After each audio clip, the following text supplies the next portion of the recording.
Bom dia, pessoal. Tudo bem? É um prazer ter todos vocês aqui para tratarmos hoje sobre um assunto muito importante, que é a conscientização em privacidade e a segurança da informação. Assunto esse que é muito discutido hoje em todas as organizações e são pilares para que a gente repasse confiança para os nossos clientes, os colaboradores e os nossos parceiros. Vamos aproveitar o dia de hoje para tirar as nossas dúvidas, prestar bastante atenção nos palestrantes, nos temas que vão ser abordados e para que a gente evolua na cultura da segurança da informação dentro do Rio Previdência. O objetivo é fazer com que vocês saiam daqui entendendo um pouco mais sobre esses dois temas.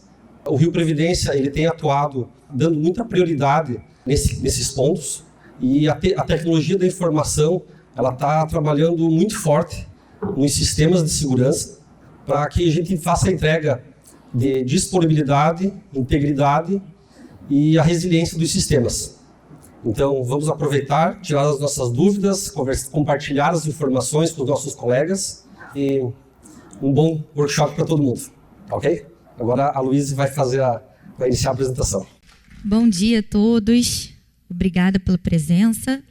Meu nome é Luísa Machado, sou analista de privacidade da Evry e hoje a gente vai falar um pouquinho sobre esse tema que é de suma importância não só no todo o território nacional, mas também aqui no estado do Rio de Janeiro. Em primeiro lugar, é importante a gente apresentar para vocês quem somos. Nós somos líder em projetos de adequação à LGPD, somos especializada em implementação de solução tecnológica que são fundamentais para a governança de dados pessoais.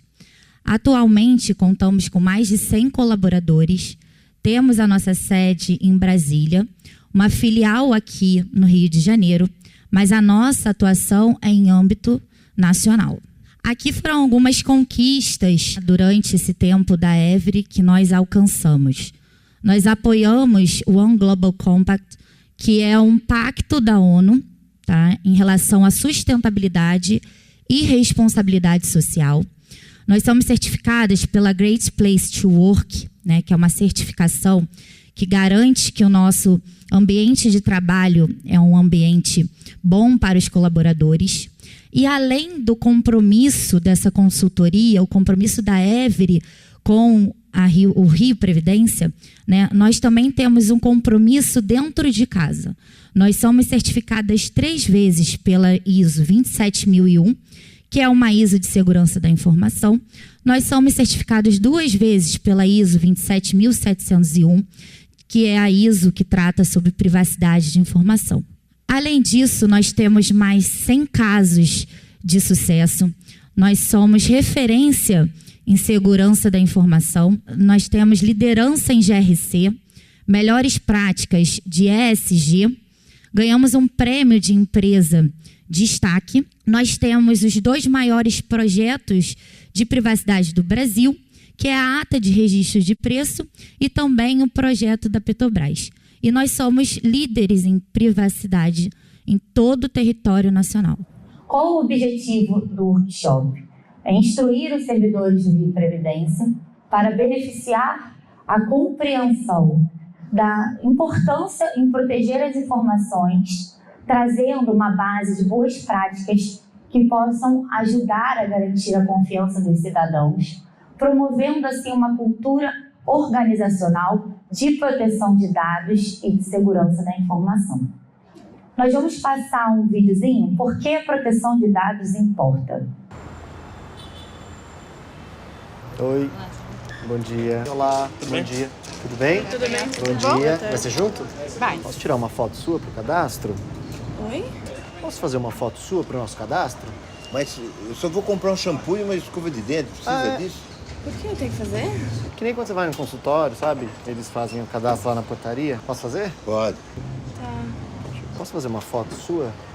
Foto? Pro cadastro? Isso. Posso tirar uma foto sua pro nosso cadastro? Pode. Olha aqui, por favor. Mas o cadastro ganha desconto? Posso fazer uma foto sua pro nosso cadastro? Agora, posso fazer uma de perfil também? Pra gente ter uma segunda informação do seu rosto. Pode ser? Posso coletar uma impressão digital sua para atualizar aqui também? Nossa, tudo isso? Para ver se você consegue um desconto ou alguma promoção? Ótimo. Pode ser o polegar também? De todos os dedos? Foi? Foi. Agora da outra mão também, o indicador e o polegar, tá? Mas pra que é isso? É que nem no banco, você não coletou lá a sua impressão digital, então não tem problema nenhum também você deixar aqui. O governo quer saber se a gente vai ficar doente. Para votar também teve que fazer, né, impressão digital. Vou ganhar um prêmio? Não, vai ganhar uma foto. Vai Posso tirar cadastrar? uma foto pro seu cadastro? O nome do seu melhor amigo. Hã? Melhor amigo. Ah, é pro nosso cadastro aqui. Marta? Marta? Você tem animal de estimação? Qual que é o nome dele? Falta só uma pergunta. Qual que é o nome da sua mãe? Tem como passar normal só? O que é normal? CPF, RG? Só meu CPF, se eu tenho algum convênio para ter um desconto, alguma coisa. Então CPF é normal, RG, data de nascimento. Entendi.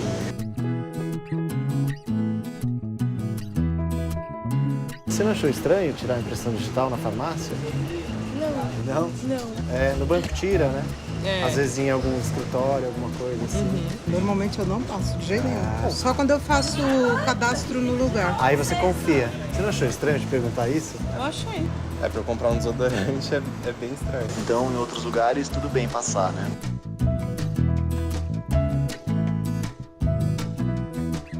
Importante a gente refletir, né? Que às vezes vem umas perguntas e uns dados. E a gente nem questiona. A gente nem questiona. Necessidade. A gente nem sabe pra onde vai, nada, né? Na verdade, tem que tomar muito cuidado com isso. Eu parei para pensar a hora que você falou só do cachorro. E ela passou os dela pra você? Dei Olha a como data você é de fácil, nascimento. amiga. Sou facinho. Às vezes a gente passa um monte de informação sem saber pra quê, né? Sim.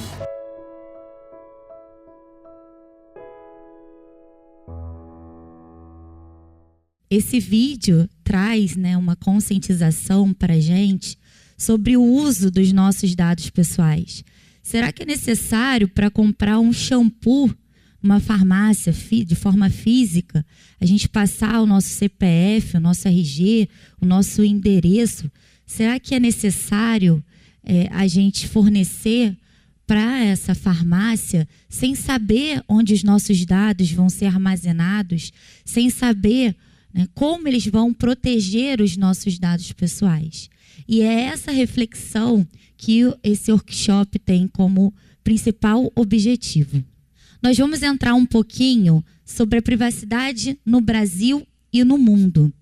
A privacidade, ela já está há algum tempo, né, vindo para poder ter uma normativa, né, e nesse sentido, para a gente conseguir proteger os dados pessoais e esse tema muito importante, que é a privacidade.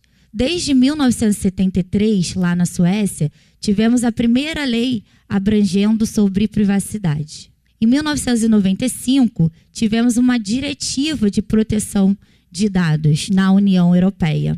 Em 2003, na Argentina, a Argentina ingressou na whitelist de privacidade. Em 2018, tivemos a Lei General Data Protection Regulation, que é a GDPR da União Europeia. E inspirada nessa lei, diferentemente, por exemplo, da Argentina, que copiou a GDPR, o Brasil, em 2018, sancionou a Lei Geral de Proteção de Dados, que é a conhecida como LGPD. Antes disso, teve um marco importante no Brasil, em 2014, o Marco Civil da Internet, que também regulamentou o uso dentro da internet. Em 2024, em janeiro, através do Decreto Estadual número 48.891, o Estado do Rio de Janeiro instituiu uma política de governança em privacidade e proteção de dados. Além disso, teve um evento, tá, na Secop, que o governador do estado disse que não vai admitir que nenhum órgão desrespeite a Lei Geral de Proteção de Dados. Ou seja, nesse evento, ele afirmou o compromisso com a LGPD. No mapeamento, né, na imersão da Évore dentro do Rio Previdência, tiveram algumas dúvidas nesse sentido da diferença da publicidade e da privacidade. Então, o órgão público né, como princípio, ele segue o princípio da publicidade e o princípio da transparência dos atos públicos. Mas não podemos confundir esse princípio com o acesso indiscriminado a dados pessoais. Por isso, devemos continuar buscando a transparência dos comportamentos e atos administrativos, mas agora devemos dar atenção e nos preocupar com a proteção da privacidade. Muito se fala de dado pessoal, né? Mas o que é o dado pessoal? O que a lei veio proteger? Os dados pessoais são informações relacionadas à pessoa natural identificada ou identificável, como, por exemplo, o nome, o CPF, uma conta bancária, o endereço, um telefone, uma placa de um carro, por exemplo, é considerado um dado pessoal. Os dados pessoais sensíveis, a lei colocou como sensíveis e resolveu protegê-los porque são dados que tratam sobre origem racial ou étnica, convicção religiosa, dado referente à saúde ou à vida sexual, dado genético ou biométrico. Então, a lei classificou esses dados como os dados pessoais sensíveis. E nós temos que ter muita atenção na hora de coletarmos e tratarmos esses dados. Além disso, a lei trouxe para a gente um grupo vulnerável, que também nós temos que dar atenção, que são dados pessoais relacionados a menores de idade, idosos e pessoas com deficiência. Exemplo aqui de dado pessoal, então nome, CEP, CPF, RG, idade, telefone. E aqui o interessante é que um único dado, ele pode ser caracterizado um dado pessoal, como CPF, por exemplo, a gente joga lá no site da Receita e chega num titular de dados, né? Ou ele pode ser um conjunto de dados que com essa soma a gente consiga identificar o titular. O dado pessoal sensível, então a gente coloca aqui os exemplos de origem racial, ética, convicção religiosa. O grupo de vulnerável. Aqui, muito embora não seja definido explicitamente pela lei, né, já tem orientação da NPD conta a esse grupo. Então a gente tem que olhar para eles com mais atenção. E o que não é dado pessoal? Dados anonimizados, ou seja, dados que passaram por alguma técnica, como, por exemplo, a criptografia, que através dessa técnica eu não consigo chegar a um titular de dado. Então, ele não é considerado um dado pessoal. Dado pseudo-anonimizado é uma técnica de anonimização que tem um dado, né, com um identificador, e através de um identificador artificial, eu mudo aquele dado e ele passa a ser uma sequência numérica, por exemplo, e eu não consigo chegar a um titular de dado pessoal. E um dado de pessoa jurídica também, ele não é considerado um dado pessoal. Aqui vamos entrar nos principais atores da LGPD. Então, quem é esse titular que tanto é falado? O titular é pessoa natural física a quem se referem os dados pessoais que são objeto de tratamento de dados. Ou seja, o titular é o dono do dado. O controlador é a pessoa natural ou jurídica de direito público ou privado a quem compete as decisões referentes ao tratamento de dados pessoais. Temos o operador, que é a pessoa natural ou jurídica de direito público ou privado, que realiza o tratamento de dados em nome do controlador. Ele funciona como um braço direito para operacionar o tratamento de dados em nome do controlador. O encarregado, que é a pessoa indicada pelo controlador, que atua como um defensor da privacidade dentro do órgão. E ele vai ser um canal de comunicação entre o controlador, o titular e a NPD. E a NPD, que é a Autoridade Nacional de Proteção de Dados. E ela é o órgão que vai fiscalizar, zelar, implementar o cumprimento da LGPD em todo o território nacional. Então, o que é um tratamento de dados? O tratamento de dados é toda a operação realizada com os dados pessoais, como a coleta, o armazenamento, processamento, classificação e eliminação. E todo tratamento, ele tem que ter uma base legal. A gente não pode tratar um dado pessoal porque simplesmente a gente quer. Ele tem que ter um embasamento legal para poder fundamentar esse tratamento. E aqui, o consentimento é a regra trazida pela lei e as exceções são o cumprimento de obrigação legal, uma execução de política pública, um exercício regular de direito, enfim, tem outras bases legais. Mas aqui, para a administração pública, muda um pouco para a gente. Por quê? Porque nós, da administração pública, praticamente todos os atos que a gente produz dentro do órgão, nós estamos amparados por uma obrigação legal. Seja por um decreto, seja por uma lei, seja por uma norma. Nós utilizamos, na grande maioria das vezes, a base de cumprimento de obrigação legal, sendo a nossa base para tratar dados pessoais. Nós vamos falar um pouquinho sobre o ciclo de vida dos dados, porque na parte que nós fizemos o mapeamento, a gente identificou essa dificuldade da compreensão do ciclo de vida dos dados. Porque muitas vezes você não precisa necessariamente coletar o dado pessoal. O ciclo de vida dos dados, ele possui 5 fases: a coleta, retenção, processamento, compartilhamento e eliminação. Você vai falar assim: ora, na minha área eu não coleto dado pessoal. Alguém coleta, alguma área coleta e compartilha comigo. Então eu não trato dado pessoal. Trata sim. Esse é o ciclo de vida dos dados. Então, independente se você estiver na parte do compartilhamento, você está tratando o dado pessoal. E a sua atividade, ela precisa ser mapeada, ela precisa ser melhorada, ela precisa ser identificada e registrada. Então, esse é o ciclo de vida dos dados. Na coleta, você pode recepcionar o dado, na retenção, arquivar, processamento, classificar, compartilhamento, distribuir, compartilhar, e até na eliminação. Vamos seguindo aqui falando sobre os princípios da privacidade.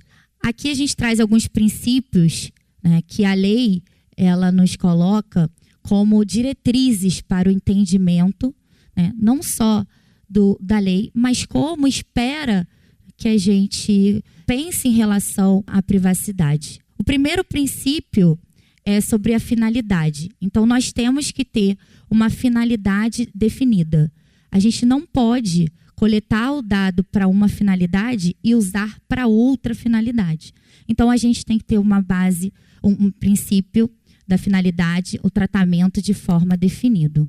Tem que ser de forma adequada, tem que ser de forma necessária. Ou seja, pegar a minha biometria para eu comprar um shampoo é necessário? Então, tem que estar de acordo com o princípio da necessidade. O livre acesso, ou seja, o titular tem que poder ter livre acesso ao dado dele, de forma facilitada e gratuita. Transparência. Nós temos que dizer onde esse dado trafega, como, com que. Então, a gente tem que tratar esse dado de forma transparente. Nós temos que prestar conta sobre esses dados pessoais. É o princípio da prestação de contas. Nós temos que proteger esses dados pessoais, que é o princípio da segurança. Devemos manter a qualidade dos dados, ou seja, tratar os dados de forma clara, de forma explícita, e também devemos seguir o princípio da prevenção. Hoje, esse workshop de conscientização ela é uma medida preventiva. Além disso, tem um princípio da não discriminação. Você não pode coletar um dado e praticar um ato indiscriminatório. E aí a gente traz os direitos dos titulares, que são direitos que os titulares podem fazer e exigir do órgão ou da instituição. Eles podem confirmar o tratamento de dados, o acesso, eliminação, correção, portabilidade, anonimização, informação e até mesmo a revogação do consentimento. Então, você deu um consentimento em um determinado momento e agora você não quer mais conceder aquele consentimento. Então, você tem direito à revogação desse consentimento. Vamos passar um videozinho. Leiloar dados pessoais é proibido.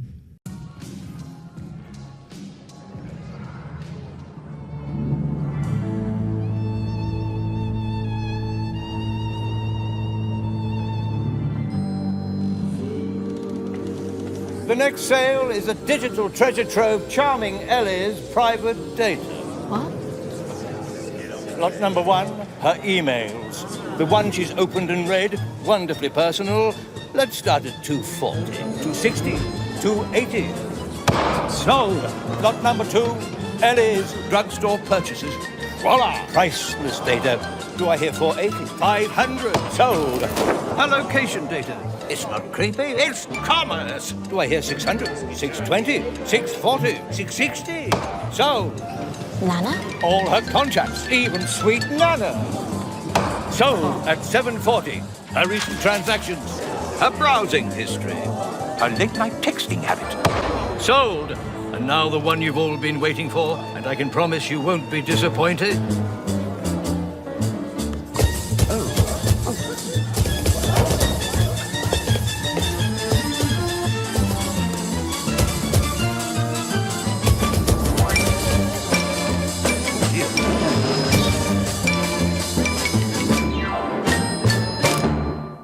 Esse vídeo traz a importância, né, da gente proteger os nossos dados. Porque hoje, nossos dados, eles podem ser vendidos. Né? Empresas, elas se fundem para poder ter acesso ao banco de dados. Porque o dado, hoje, a gente consegue alcançar métricas. A gente consegue saber quem é o nosso público-alvo. Se é um feminino, se é masculino, se é um público que compra mais infantil. Hoje a gente consegue obter métricas através desses dados. E o dado, ele tem um valor monetário.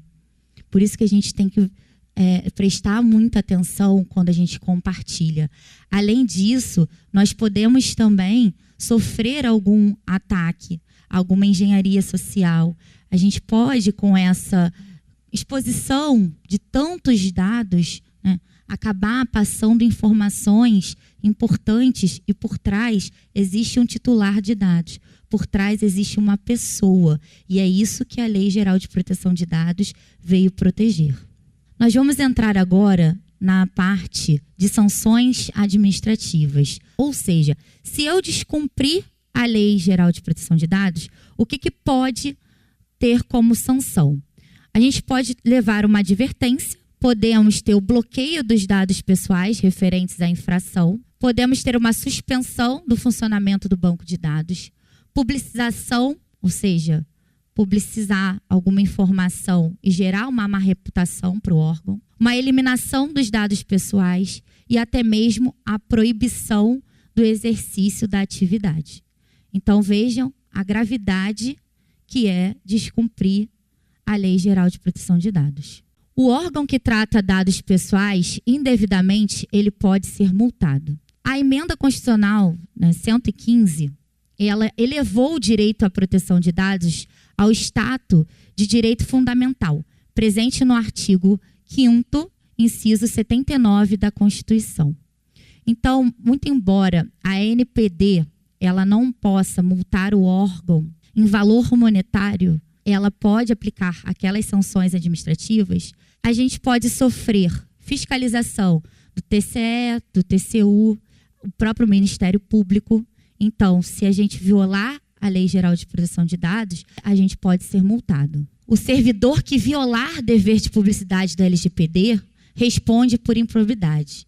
Isso foi um caso trazido aqui também pelo STF, né, onde teve o compartilhamento de dado pessoal entre órgãos públicos e não foi observado o princípio da publicidade, ou seja, um funcionário dolosamente, quando a gente fala dolosamente, é porque teve a intenção de fazer, compartilhou o dado de forma indevida e poderá responder por ato de improbidade administrativa. nós trouxemos algumas notícias sobre a atuação da Autoridade Nacional de Proteção de Dados. Então, ela já vem atuando e já vem sancionando os órgãos por violações à LGPD. Esse caso aqui foi um caso da NPD, que sancionou o INSS, a Secretaria de Educação do Distrito Federal, por violações à LGPD. Então, esse órgão recebeu 4 sanções de advertência. Outro caso também foi a NPD, que sancionou mais um órgão público, que foi a Secretaria de Saúde de Santa Catarina, que cometeu 4 infrações também em relação à legislação, em relação à LGPD. Considerada 3 delas grave. E agora eu vou pedir para que vocês escaneiem o QR Code, para a gente fazer uma dinâmica, um quiz da LGPD, rapidinho. A primeira pergunta do nosso quiz: o descumprimento da LGPD gera sanções administrativas para o órgão público? Então, todo mundo está respondendo aí que sim. E é verdade. O descumprimento da LGPD gera sanção administrativa para o órgão público, podendo ser uma advertência, uma eliminação, como a gente já viu anteriormente. A placa de um carro pode ser considerada um dado pessoal? O que vocês acham? Então, a placa do carro, ela pode ser considerada um dado pessoal. Porque se você pegar essa numeração, né, que tem entre numeração e letra, fora de um contexto, talvez você não chegue no titular dos dados. Mas se você pegar essa placa do carro e jogar dentro do site do Detran, por exemplo, você chega a uma pessoa. Então, esse dado é considerado dado pessoal. Tá ok? E a gente encerra a nossa apresentação sobre privacidade. Quero agradecer a oportunidade e a atenção de todos. Obrigada. Para quem não me conhece, eu sou Ismael, eu trabalho como analista de segurança na Evry, tá? Ajudei, no caso aí do Rio Previdência, a fazer a política de segurança e também a Gap Analysis, que é uma análise de conformidade do órgão. Primeiro momento desse workshop, eu quero fazer uma dinâmica com vocês, vai ser naquele link que vocês já acessaram da Luíse. Então, a gente já está tendo aí 10 respostas. A gente está vendo a nossa nuvem de palavras começando a se formar. Então, interessante que a gente está tendo algumas palavras diferentes, como, por exemplo, encriptação. Realmente é importante quando a gente fala de proteger a informação, eu preciso criptografar. Privacidade, segurança da informação não anda sem privacidade e vice-versa. A gente tem dados, internet, spam, hacker, CPF, vamos dizer que é o dado que precisa ser protegido, né? Cookie também é importante, é um tema até, inclusive, muito de privacidade. LGPD, a gente fala bastante sobre isso. Proteção, hacker já está começando a aumentar, então, realmente, eu preciso proteger meus dados contra ameaças externas, a gente vai ver isso em algum momento aqui também do nosso workshop. E gostei que também anonimato, eu preciso garantir a anonimização dos dados com práticas de segurança da informação. Vou pular agora, a gente vai voltar para o workshop, mas bem legal aqui a nuvem de palavras, a gente teve 46 respostas. Qual é a nossa agenda de hoje quando a gente fala do tema de segurança? A gente vai falar um pouquinho de termos e conceitos, tá? Sei que é uma coisa um pouco mais chata, mas a gente precisa entrar nesse ponto para deixar todo mundo na mesma página quando a gente fala do tema. Quais são os elementos de segurança da informação, ou seja, o que de fato é segurança da informação para uma organização, o que compõe a segurança da informação. Quais são as ameaças de segurança tanto para uma empresa quanto para a gente no nosso dia a dia, por que é importante investir nesse tema, uso correto dos recursos tecnológicos, então todos aqueles dispositivos que vocês recebem de uma organização, práticas de higiene cibernética, a gente vai falar um pouquinho lá na frente o que é, e a campanha de phishing, o resultado que foi feito no último mês. Primeiro tema, né, do nosso workshop, termos e conceitos. O que é segurança da informação? A Luísa até pincelou um pouquinho para vocês, mas queria trazer uma definição um pouco mais técnica, né? Segurança nada mais é que um conjunto de prática para proteger alguma coisa. O que é essa coisa? A informação, ou seja, os nossos dados corporativos, e também os sistemas de informação, que é as aplicações onde transitam esses dados. Tá? E ele precisa proteger isso do quê? Ele protege contra um acesso, um uso, uma divulgação, uma interrupção, uma modificação ou uma destruição que não esteja autorizada. Ou seja, tudo aquilo que não é autorizado, a segurança é um conjunto de práticas que vem para proteger contra isso. Então, a segurança da informação ela é uma prática de proteção para evitar qualquer coisa que não seja autorizada em cima daquela informação ou daquele sistema. E ela precisa garantir 3 pilares, que a gente chama, é o pilar da confidencialidade, o pilar da integridade e o pilar da disponibilidade. O que é cada pilar desse, né? Confidencialidade nada mais é que os dados só precisam ser acessados por quem de fato precisa ter o acesso. Ou seja, se a minha função é A e eu tenho acesso A e B, eu não deveria ter o acesso B, somente o A. Segundo, integridade. Aquela informação ela precisa estar íntegra dentro da minha aplicação e dentro do meu processo. Eu não posso jamais imputar uma informação e deixá-la ser totalmente alterada de forma não autorizada. E o último é o conceito de disponibilidade. Disponibilidade é deixar a informação ou o sistema de informação disponível quando eu preciso usar. Ou seja, se eu tenho um processo que executa um tipo de informação ali, que esse processo ele precisa estar disponível 8/5, a disponibilidade daquela aplicação, ela precisa respeitar o meu processo. Se eu tiver um processo 24/7, ele precisa respeitar essa disponibilidade. Se eu tenho algum tipo de incidente que aconteceu no final de semana e é uma aplicação que roda, por exemplo, 8/5, isso não afetou a disponibilidade porque naquele momento aquele dado não é necessário. Então, quando a gente fala de disponibilidade, esse é o termo em segurança da informação.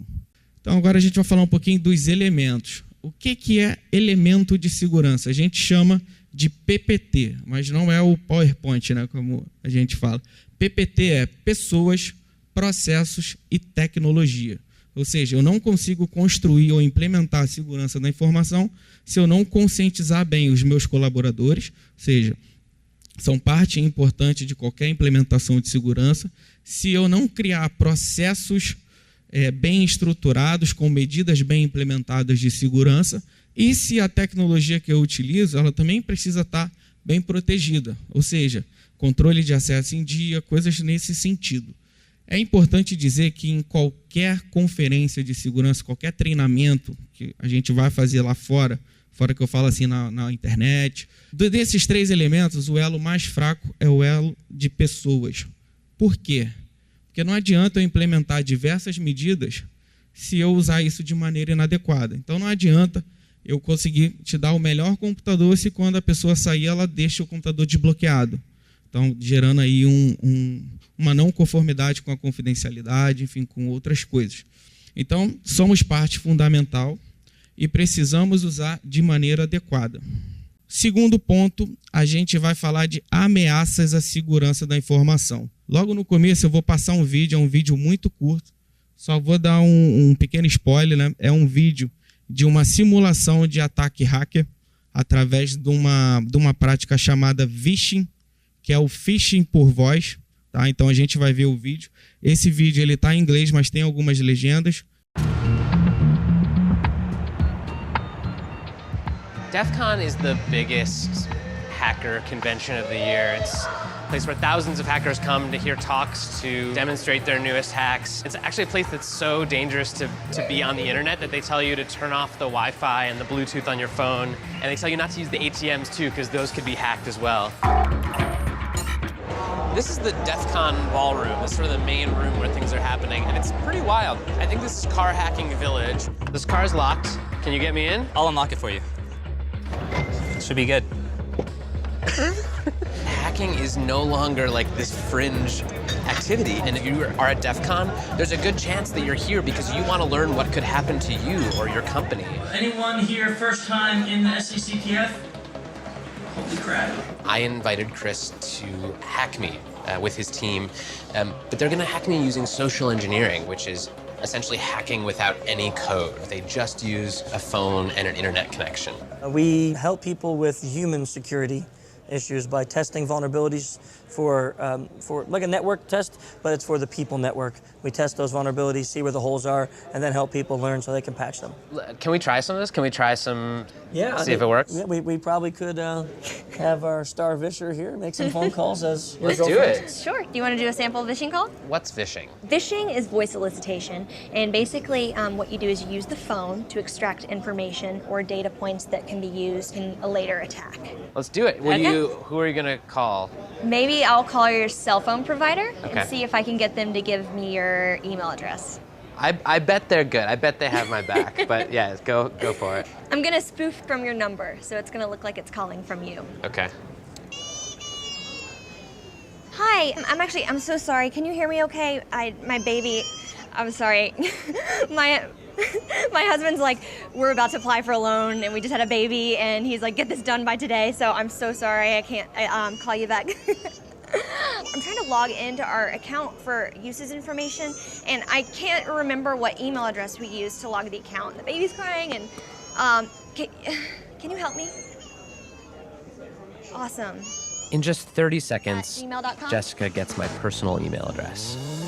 Now, if I needed to add our older daughter on our account so she could call in and make changes, how would I need to go about doing that? You would have to send me a secure PIN through a text message? Yeah, well, the thing is, I don't think I'll be able to receive a text message if I'm on the phone. Shh. Oh, I'm not on there either?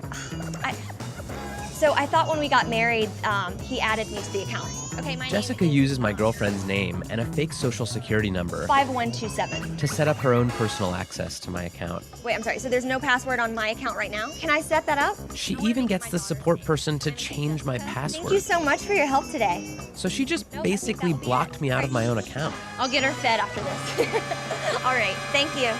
Holy shit.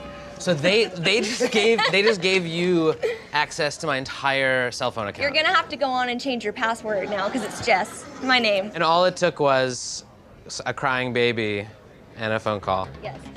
Então aqui, alguém conseguiu identificar o que ela precisou para conseguir fazer esse tipo de ataque? Basicamente, ela duplicou o telefone dele, para ser o telefone dele que estiver ligando para a operadora, e colocou um vídeo de uma criança chorando e começou a comentar que era esposa dele, que achava que ele tinha adicionado ela dentro da operadora, e a partir disso ela começou a ter os acessos. No final, não sei se alguém reparou, mas ela fala, agora a gente precisa trocar sua senha, porque eu estou com seu acesso. Então, assim, foi muito rápido e é muito simples esse tipo de golpe acontecer, né? Então, quando a gente fala de ameaças à segurança da informação, a gente tem dois tipos de ameaça. Eu tenho a ameaça externa e eu tenho a ameaça interna. O que é a ameaça externa? É quando é provocado por alguma coisa fora da minha organização. Pode ser um ataque cibernético, pode ser uma engenharia social, enfim, pode ser N motivos, mas é sempre uma ação vindo de fora da minha organização.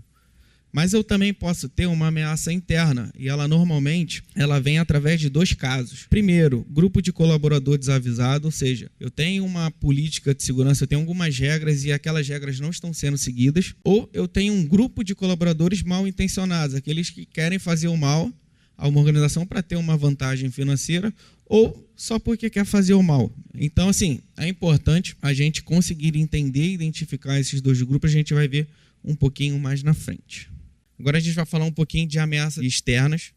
A gente vai falar de 4 tipos. Tem vários, na verdade, eu trouxe os 4, são mais relevantes aqui para a gente nesse momento. O primeiro, inclusive está no vídeo, é a engenharia social. O phishing, que está aqui do lado, é um tipo de engenharia social. E o que a engenharia social ela procura, né? Ela procura se basear na natureza humana e nas reações. Então, no vídeo, vocês viram que ela colocou um bebê. Então, um atendente que está ouvindo o choro do bebê, ele tende a ter um pouquinho mais de leveza na hora de tratar ali aquele cliente. Então, ela baseou nisso e usou isso como forma de beneficiar ela para ela ter um tipo de acesso indevido, trazendo ali o não compliance com o termo de confidencialidade, que é aquele pilar, né? Então, a engenharia social ela pode ser feita online, que foi o caso através de phishing, pode ser também offline, como alguém tentando se passar por um servidor, por um prestador de serviço e ter acesso a alguma área confidencial dentro de uma organização. Existem testes que são feitos desde uma pessoa entrar como um visitante até ela estar dentro do CPD tirando foto. Então isso é comum, esse tipo de golpe ele é comum e testes para ele também são feitos periodicamente. Quando a gente fala de engenharia social, a gente lembra logo de phishing. O phishing ele é um tipo de ataque que na linguagem popular se diz ataque de pesca. Ou seja, eu quero pescar alguma informação, algum dado. Que dado é esse? Pode ser uma senha, um login senha, pode ser um número de cartão de crédito, pode ser alguma outra informação bancária, enfim, pode ser o que eu quiser. O único ponto é, eu preciso fingir que sou uma entidade confiável, ou seja, a partir da confiança, isso pode abrir portas para qualquer tipo de ataque. Terceiro é o ransomware. O ransomware, ele é um malware. O malware, ele é o vírus, vamos dizer da forma padrão, é um vírus, tá? Que ele mantém ou deixa o dado como refém, ou seja, ele faz um sequestro dos dados de uma organização. E esse sequestro, muitas vezes, ele só é liberado se a vítima, né, a organização, pagar algum tipo de resgate. E isso acaba podendo trazer aí uma descontinuidade do negócio. Imagina hoje, por exemplo, o Rio Previdência sem conseguir atuar dentro dos seus processos porque teve seus dados sequestrados. Então, é muito importante a gente trazer esse tipo de ataque também, e é muito importante também qualquer organização estar com os backups em dias, porque se eu tiver meu backup em dia, eu consigo contornar esse tipo de problema. O último é o ataque de negação de serviço, onde o meu objetivo é sobrecarregar uma aplicação, um sistema, de forma que ninguém consiga utilizar. Agora a gente tem a nossa segunda dinâmica naquele mesmo link sobre você ou algum conhecido já caiu em algum golpe na internet. A gente ainda está falando um pouquinho de ameaças externas. Aqui a intenção é trazer para o dia a dia agora. A gente está falando muito de organização, mas existem vários tipos de golpe. Os mais comuns posso elencar 3 aqui. A gente tem a clonagem de WhatsApp. Então alguém aqui já viu alguém clonando o WhatsApp pedindo algum dinheiro. A gente tem também um golpe na rede social, no Instagram tem acontecido muito de alguém perder acesso à conta e virar um leilão, né, dentro dos stories ali, negociando. E também o golpe do suporte técnico, onde eu fiz a compra de um novo equipamento e eu recebo uma mensagem, seja por telefone, por e-mail, dizendo que aquele equipamento precisa ser atualizado e me manda um link. A partir desse link, ele vai ter um acesso à minha máquina e pode fazer o que quiser, pode verificar o que eu estou fazendo e até anotar ali senhas, coisas nesse sentido. A gente vai lá para o Mente rapidinho, só para a gente poder dar uma olhada. Então, a gente está tendo aí, por enquanto, 19 respostas. Uma pessoa nunca caiu ou não conhece. Acredito que o conhecido nunca falou também, porque, estatisticamente falando, 7 a cada 10 pessoas por dia no mundo cai em algum golpe na internet. A gente falou muito aqui de ameaça externa, agora a gente precisa falar um pouquinho das ameaças internas, né? A ameaça interna, como a gente comentou, são colaboradores mal intencionados ou desavisados sobre uma diretriz. A gente tem 4 tipos de classificação para isso. Eu tenho uma fraude interna e um insider malicioso, que é no termo de ameaça interna maliciosa. Então, uma fraude interna é quando ele tenta ali executar algum tipo de vazamento para benefício próprio. O insider malicioso, ele é um hacker interno, onde ele quer ter esse tipo de acesso para causar um dano à organização. Às vezes ele nem quer ter nenhum tipo de vantagem, mas ele só quer causar o dano. E a involuntária. A involuntária eu tenho um vazamento de dados acidental ou uma negligência, ou seja, uma falta de cumprimento das minhas normas e políticas causou um tipo de vazamento acidental. E como é que uma organização hoje ela pode se proteger contra isso? A gente elencou 4 ações. A primeira ação é implementar controle interno e realizar auditoria nas transações das aplicações e dos acessos também. Então, na política de segurança que hoje está publicada, o gestor é uma responsabilidade do gestor revisar os acessos da sua equipe periodicamente. Então, um usuário saiu da minha equipe, ele agora está indo para uma outra equipe e não precisa ter o acesso que hoje ele tem. Eu preciso revisar esse acesso e tirar o acesso dele. É super importante. Segundo ponto, eu preciso monitorar os meus acessos às informações e sistemas. Por que eu preciso monitorar? Se acontecer algum vazamento de dados, eu consigo evidenciar que não foi o meu usuário e não partiu daqui. Então, esse é um ponto muito importante. A gente não está falando de monitoramento 24 horas ali olhando o que o cara está fazendo, quantos cliques está dando, mas eu preciso ter uma evidência disso para quando acontecer um tipo de incidente. Terceiro ponto, implementar um programa de conscientização de segurança e de privacidade.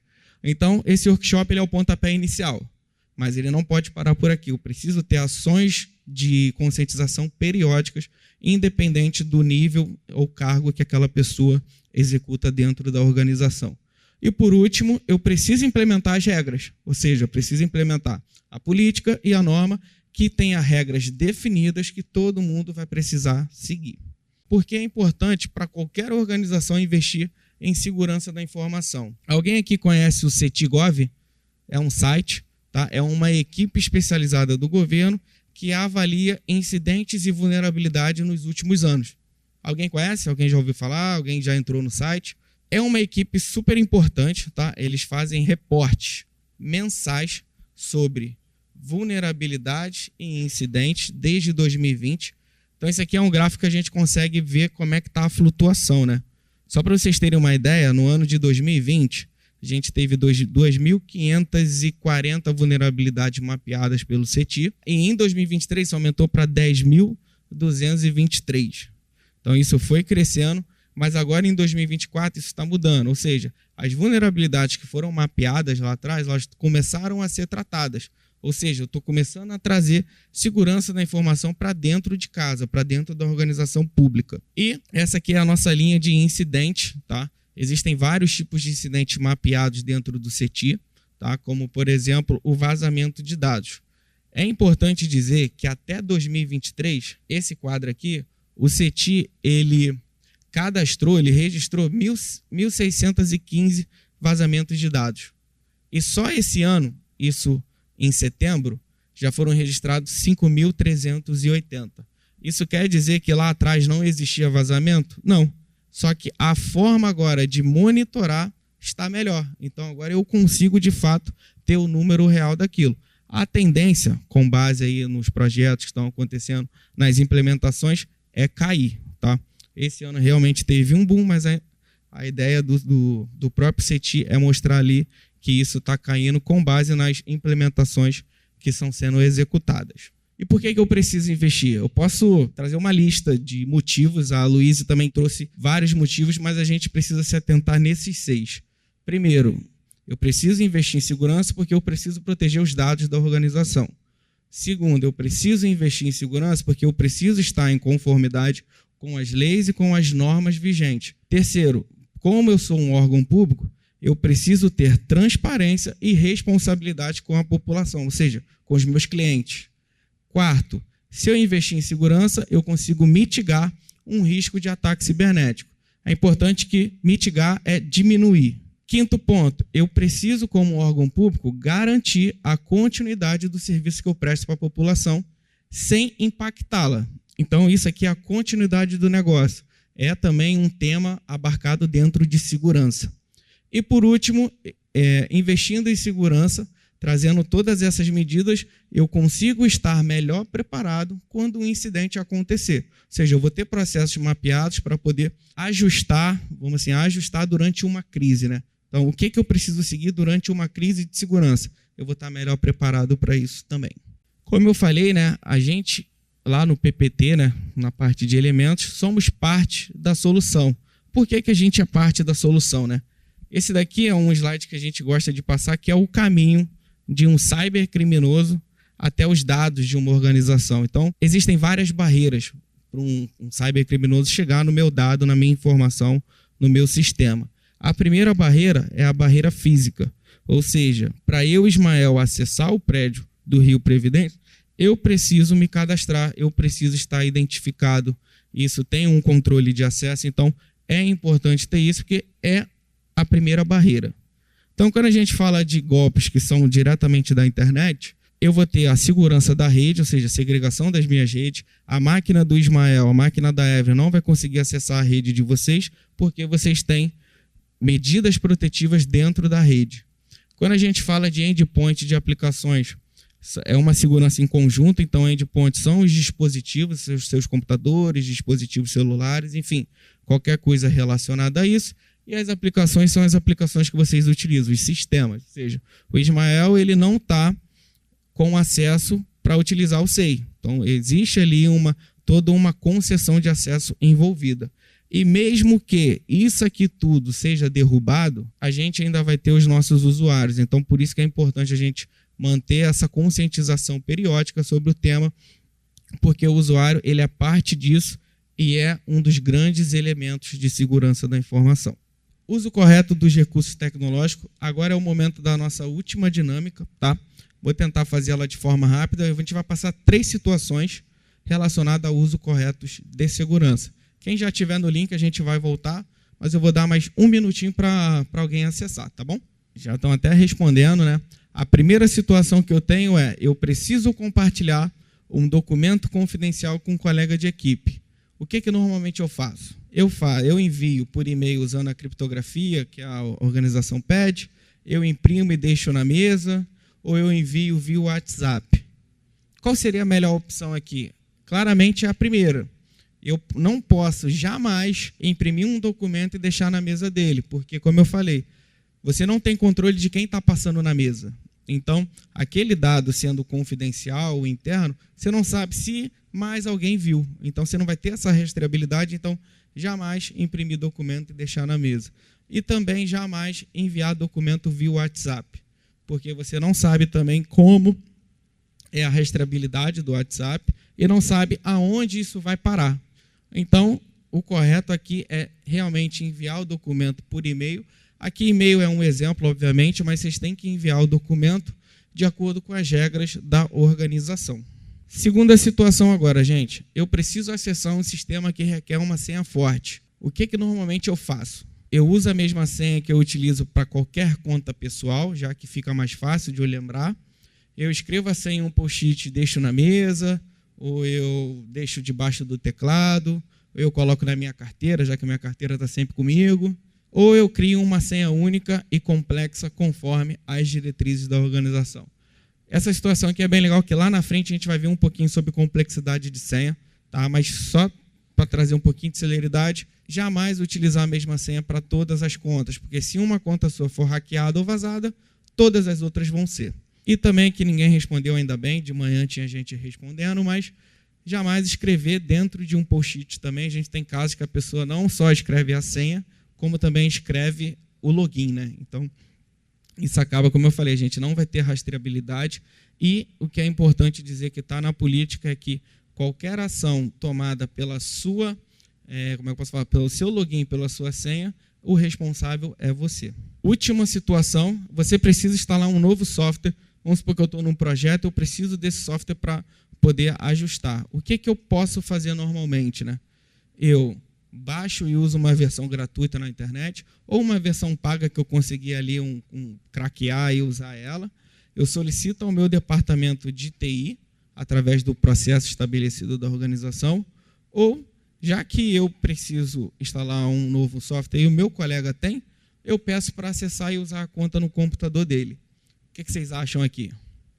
Aqui está todo mundo gabaritando, realmente. Qualquer instalação de software, principalmente não homologado, isso tem que passar por uma avaliação da área de tecnologia. E sim, eu preciso solicitar para eles através do processo estabelecido, porque eu preciso ter a rastreabilidade desde a solicitação até a finalização daquela demanda. Então, o que é importante dizer, né, quando a gente fala de uso de recursos tecnológicos? Primeiro, na política de segurança implementada, tem várias diretrizes, então é importante a leitura. E segundo, qualquer funcionário, colaborador, prestação de serviço que tenha um equipamento disponibilizado pela organização, ele está sujeito a ter as suas atividades monitoradas.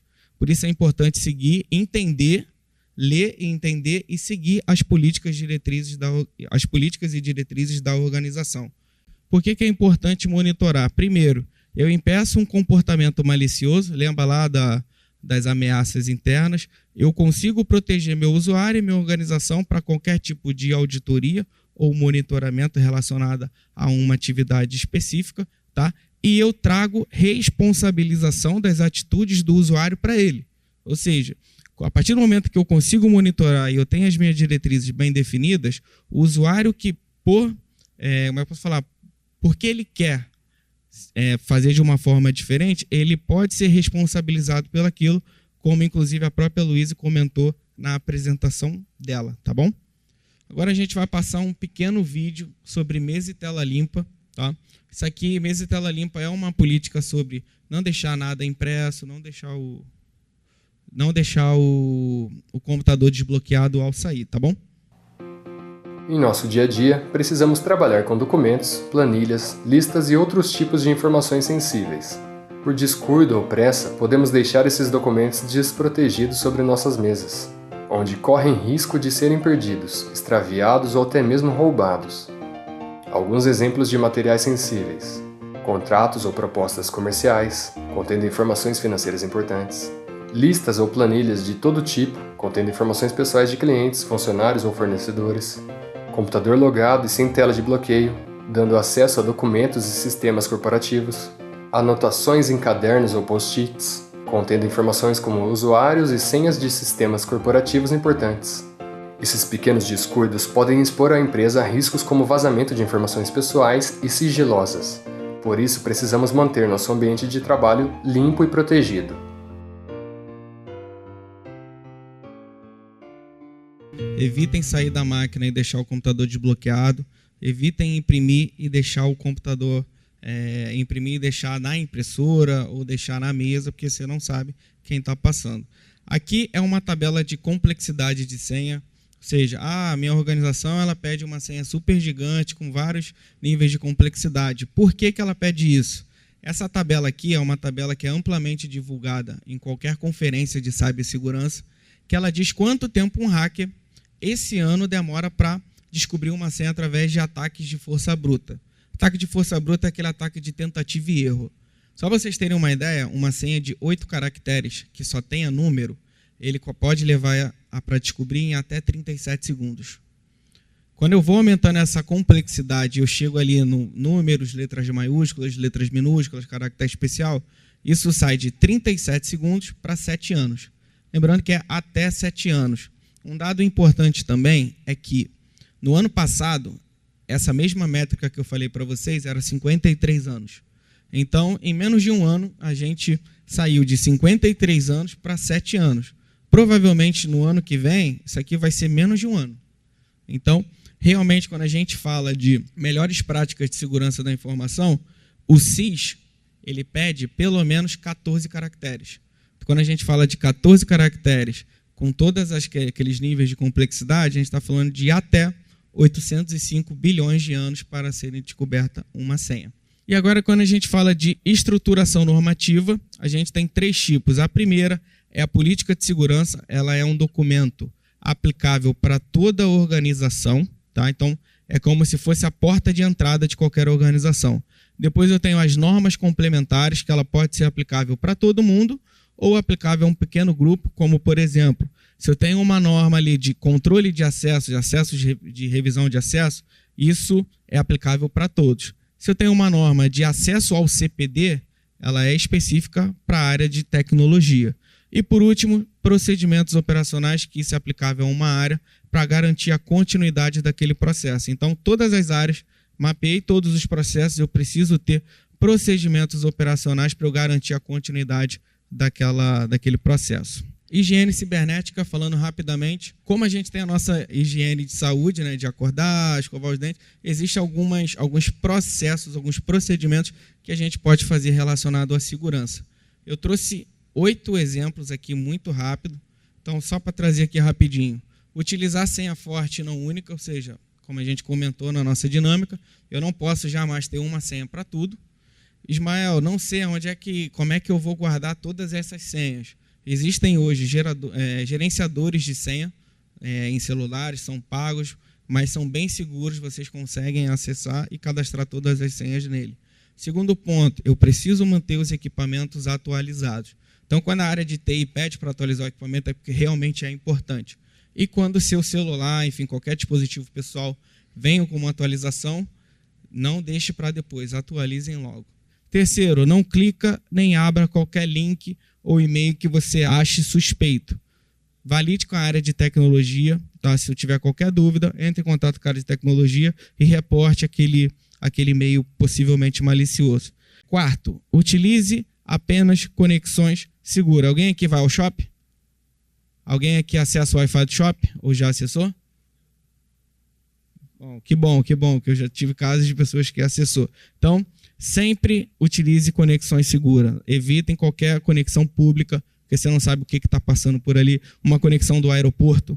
Eu tenho um Wi-Fi aqui do aeroporto. Evitem utilizar, porque vocês não sabem o que tem ali.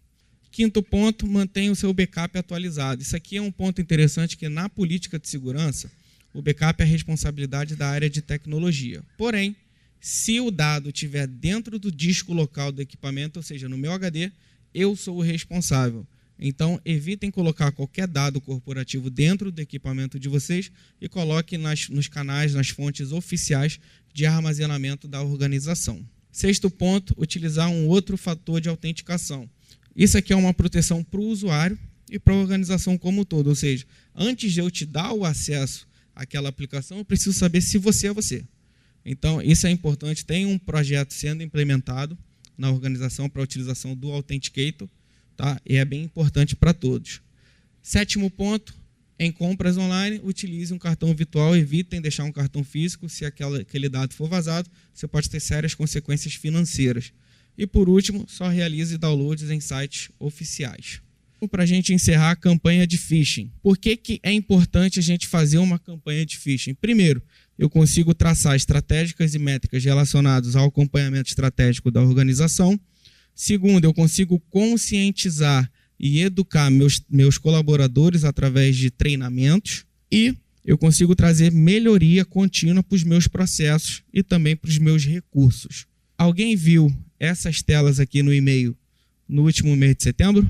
Então, isso daqui foi uma campanha de phishing que a Rio Previdência fez com a Every. A gente soltou 4 modelinhos, tá? A gente vai aos resultados agora.